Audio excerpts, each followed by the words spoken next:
Hello and welcome to the Wayfaring Panda. I'm Annette.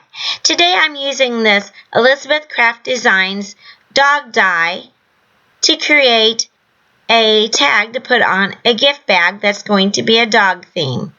So I cut out some cardstock that's brown with several of the different dies inside the set, and then I cut out the collar, the nose, and eyes with white paper that's compatible with Copic Markers. If you're using some other coloring medium, you can use a different type of paper. I'll put the colors that I'm using on the top of the screen. However, since these pieces are so tiny, I'm only using one color per image, so you really only need one color with whatever you have. I'm using red because I'm going to do my bag with red and brown ink. I'm coloring the tag with a bright yellow.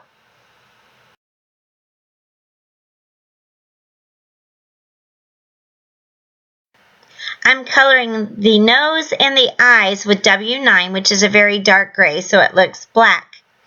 You could also use a dark brown, but all the dogs I've ever had black noses, and I'm kind of partial to black noses on animals. Next, I use a black fine micro pen to draw the claws on the feet. And there's actually some lines that are kind of embossed into it, but I had trouble seeing that. I use the same pen to draw the mouth on the dog, and you can see the die has a depression that embosses the mouth onto the paper, but it's hard to see. At least in my lighting, it's hard to see. I dabbed on some vintage photo distress ink on the brown pieces of the dog to give it a little texture and interest. You could also cut out these pieces with white paper that's Copic friendly and color your dog. But I'm using the brown paper since I'm using craft paper for the bag, and also this is quicker.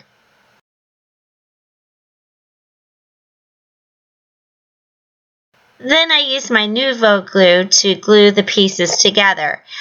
You can use whatever glue you want, but it helps to use one with a small nozzle so you can get just a small amount for the pieces like the eyes and nose. I also found it helpful to use a jewel picker to pick up the eyes and nose to put on the glue.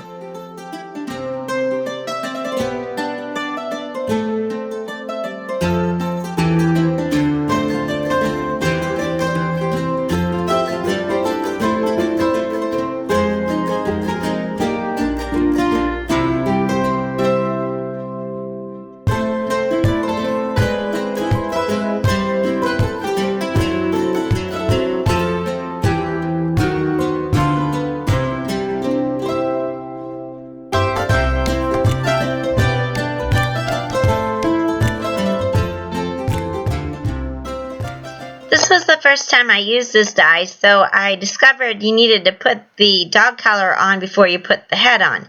So that's why it's important to use an adhesive that you can remove the paper and fix your mistakes.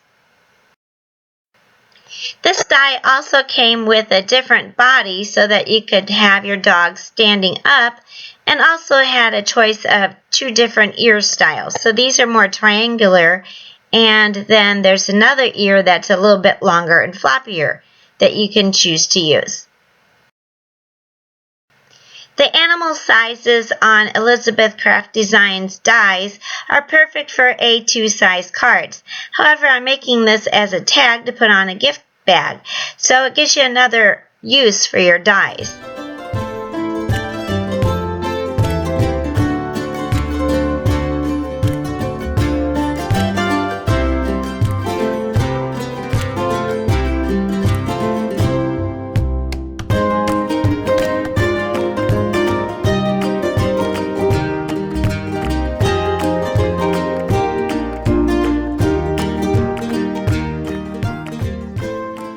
I discovered that I forgot to cut out his tail, so I'm going ahead and cut that out. And those two other legs are the ones that you use when you have the dog in a standing position. And I'll just go ahead and put a little bit of ink on the paper and glue the tail to the body.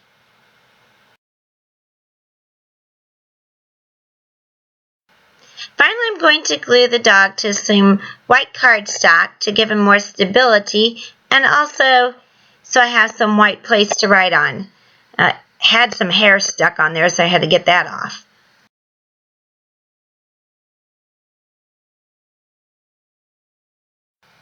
These scissors are great for fussy cutting. They're very easy to use. My mom gave these to me as a present. I really like them. And if you have problems with your wrist, these are really great because they're spring loaded. And I'll put a link below to these scissors because they're really great to use.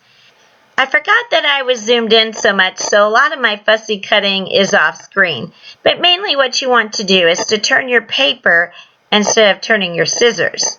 And that makes it easier to cut.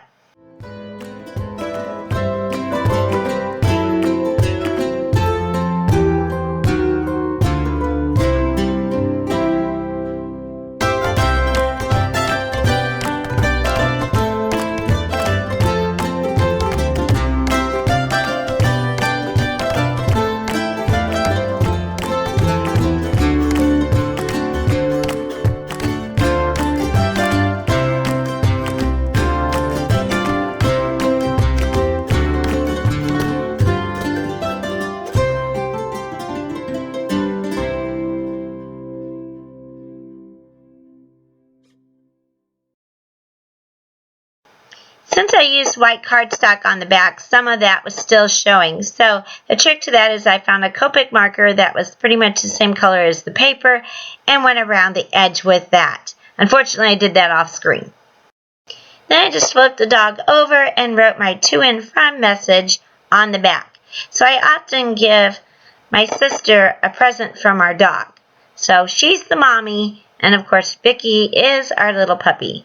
So actually she's a year old now. And if you want to see our puppy, I have several videos on my channel.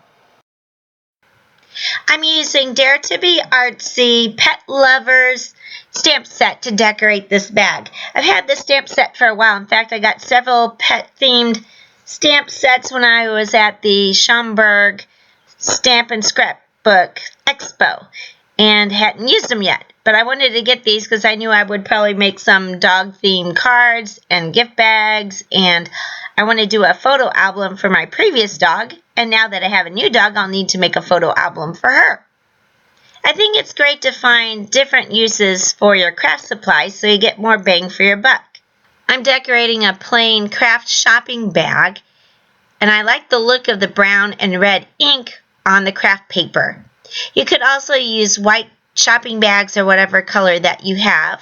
However, if you use the bags that have the coating on it, like a shiny coating, the ink may not go on that very well. This stamp set has a line of paws and a line of bones, and I thought those would be good to make a border on the bag. So I used my Stampin' Up chocolate chip, which is a brown ink, to stamp the paw prints. And you can use whatever type of brown ink that you have.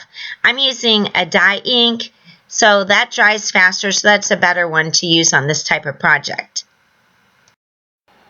I'm using Stampin' Up Ruby Red stamp pad for the bones, and you can use whatever red stamp pad that you have. And whenever you're doing an all-over design, whether it's on a bag or wrapping paper or a card base, it helps if you do things a little bit randomly. So with the word, I'm just kind of turning it a little bit, so that way if it's not exactly symmetrical, it won't show up so much. I didn't get a full image, so you want to make sure you press down enough when you're not using a stamp platform. I didn't know if the bag would work in a stamp platform, so I just used my blocks. And since these are clear stamps, I was able to line it up enough that it didn't really double stamp too bad. Now I'm just putting the paw prints kind of randomly, and it helps also if you go off the page and turn your paw print kind of different angles, maybe upside down. That gives it a little bit more of an interesting look, and you don't have to have an exact pattern.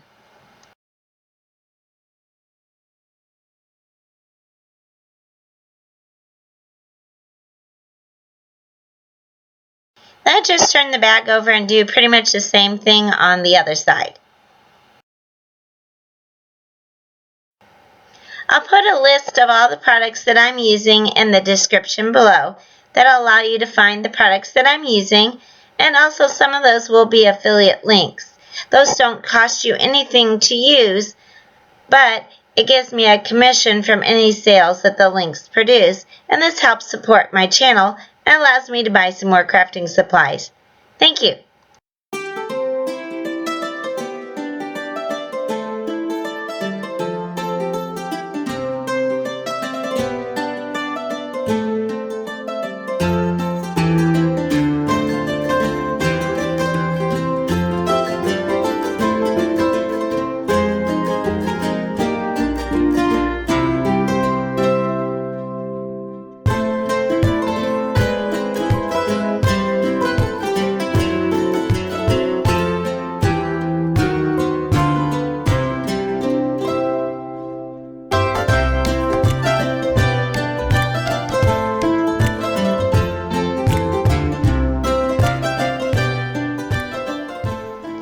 For the tag, I just used a small hole punch to punch a hole at the top of the dog, and then I took a piece of lawn fawn twine and strung that through the hole.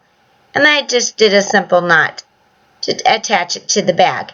I did try to do a bow, but I didn't like how it looked, and I decided the simple bag design needed to be plain.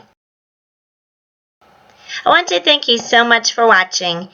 If you aren't already subscribed, please subscribe to my channel. That way you don't miss any more videos. It also helps me to move up in the YouTube rankings so that more people can find my videos. Also, it helps if you like and make comments. And I like hearing from all of you. Thank you.